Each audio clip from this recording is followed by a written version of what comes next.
At work, some leaders expand your capacity, others quietly drain it, and many do both, depending on the day.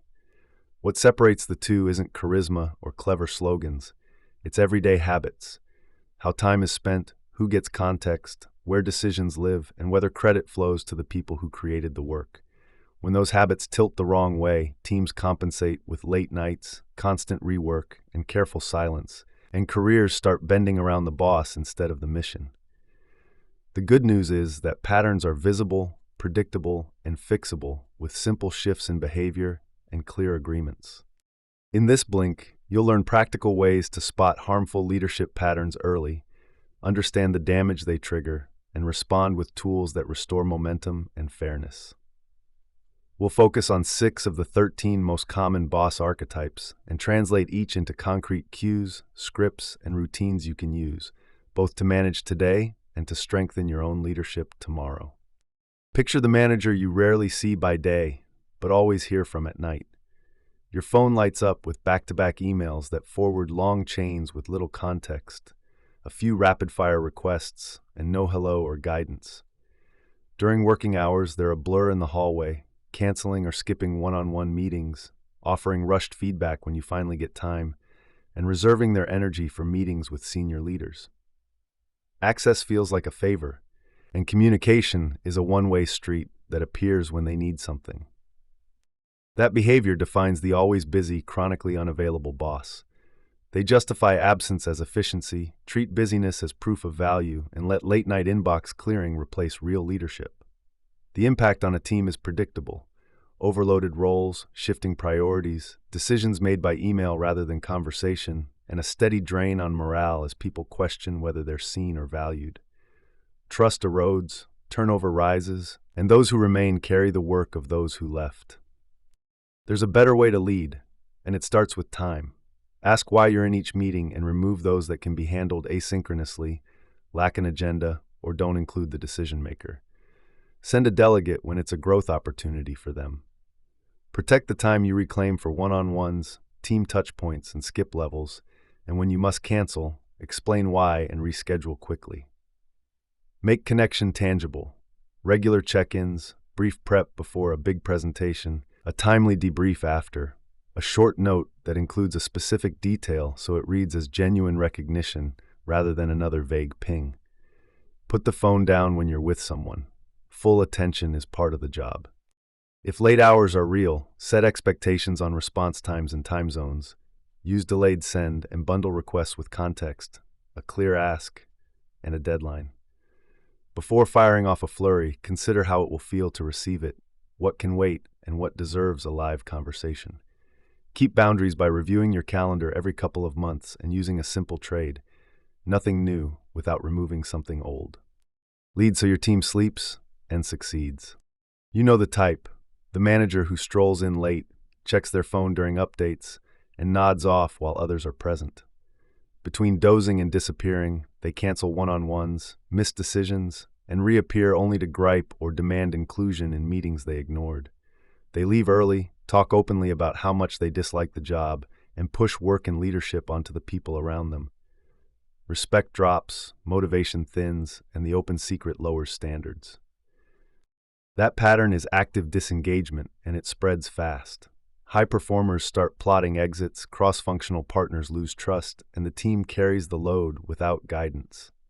Many let it ride. Performance management feels heavy, leaders hope they'll leave, wait for a restructuring, worry about job security, or point to surface wins as proof nothing's wrong.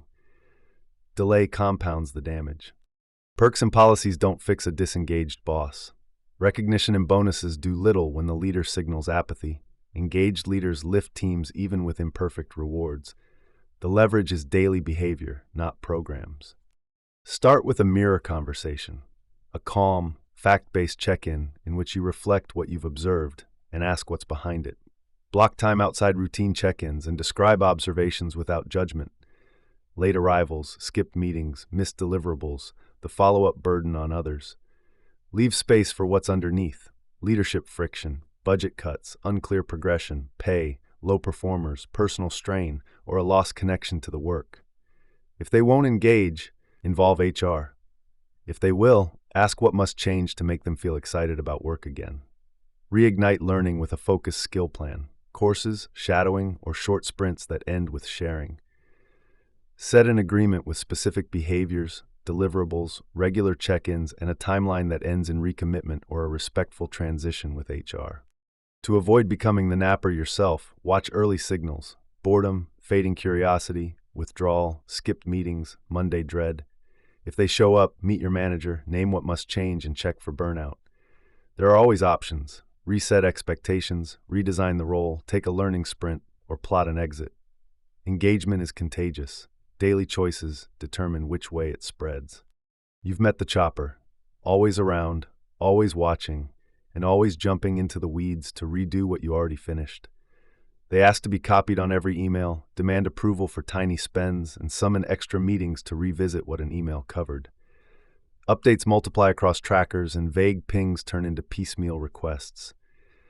Before big moments, they tinker with fonts, swap words that change nothing, and rearrange samples.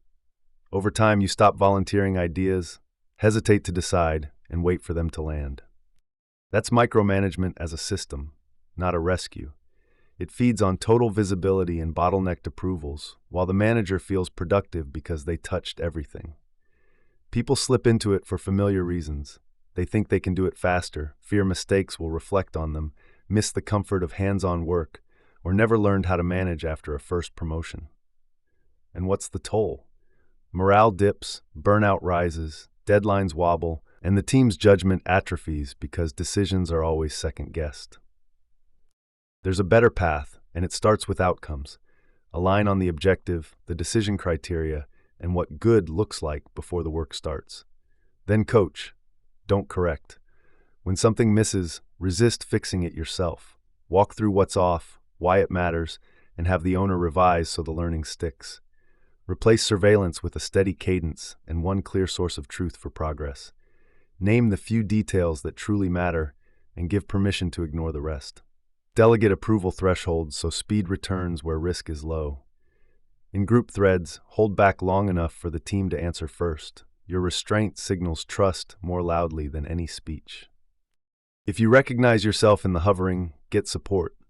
Ask for manager training, find a mentor you can shadow for one cycle, and request blunt feedback from your team about where you overtouch. Also be honest about fit. If coaching drains you and building does the opposite, consider an individual contributor track where excellence is impact, not oversight. Managing up, turn ambiguity into clarity. Confirm the goal, decision rights, and review cadence in writing. Healthy control becomes shared ownership when the work is framed clearly, trust is explicit, and everyone knows which knobs they're free to turn. You know the leader whose voice carries down the corridor before you see them. Meetings become stages for shouting and public put-downs, while small mistakes trigger profanity and finger-pointing.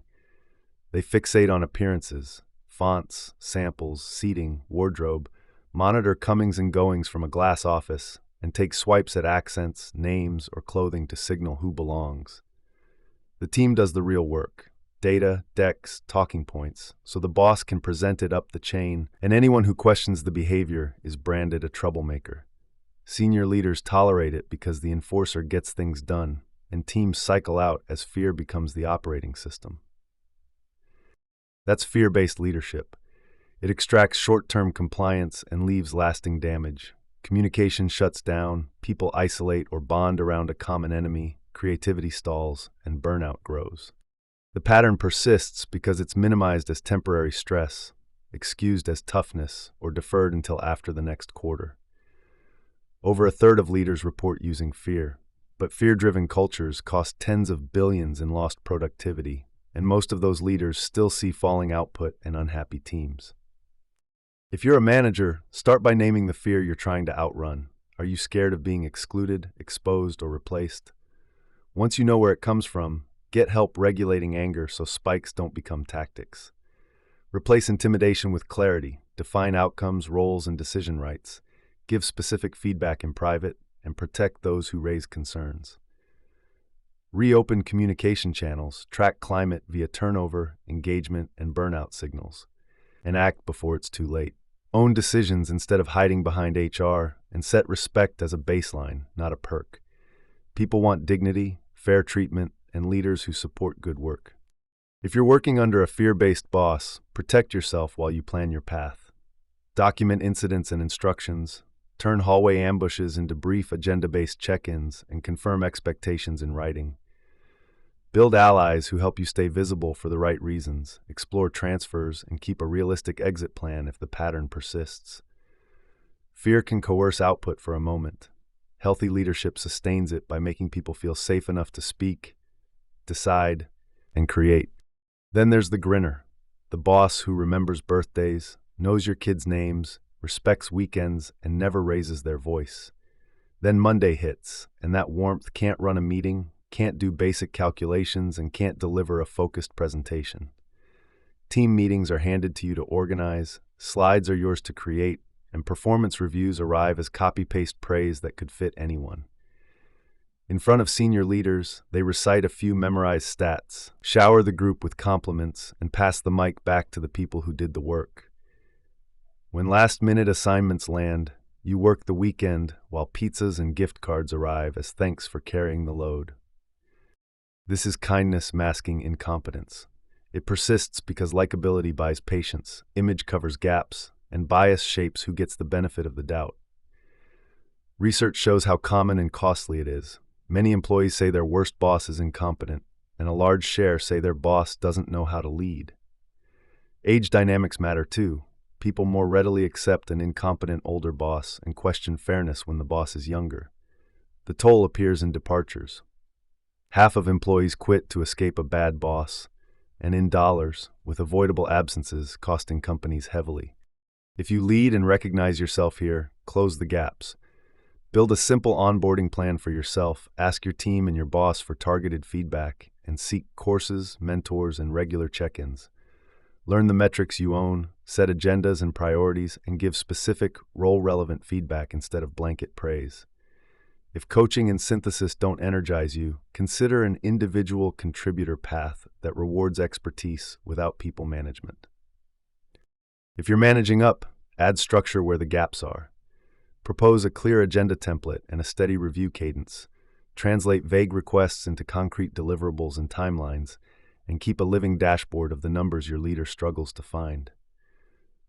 Protect your growth by asking for differentiated feedback and stretch opportunities, and consider transfers or an exit if propping up the role becomes the role.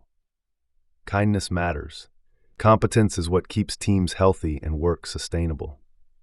You've probably met the leader who treats every room like a stage. They rush to the mic at town halls, relish award moments, and flood social feeds with podium shots, then present your analysis as if it were theirs. Emails asking for their viewpoint get forwarded to you. Your carefully crafted response goes up the chain under their name, and rehearsals become drills where they recite lines you wrote. When you ask to present, invites vanish.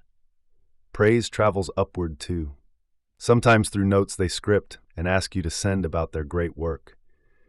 During crunch time, they demand instant turnarounds, framing urgency as a chance to shine, while the doers stay invisible.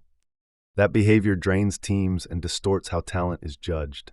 People who never get airtime stall professionally, motivation dips when contributions are erased, and reviews misallocate credit. The pattern persists because it's rationalized as making your boss look good, following hierarchy, or just how this place works. The data echoes the experience. Roughly half of employees say a boss has taken credit for their work.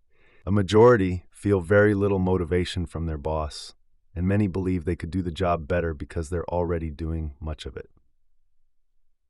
There's a better standard. If you lead, share the mic and name names in real time. Let owners present their work to your boss, rotate exposure in executive settings, and keep a running record of wins tied to specific people, so recognition and promotions are grounded in evidence. Coach teammates for big rooms, but let them deliver and refuse to copy text or statistics without attribution. If you oversee spotlight seekers, add skip levels, ask who did this in reviews, and require agendas that list presenters and owners. If you're under a manager like that, keep clear records of who did what and lock in credit before the meeting. Send deliverables with contributor lists, confirm presenter names on calendar invites, and share concise updates with skip-level leaders that highlight who led what. If credit theft repeats, escalate with dated examples and impact on decisions. Work improves when recognition flows to the people who create it, and cultures strengthen when leaders move aside so others can be seen.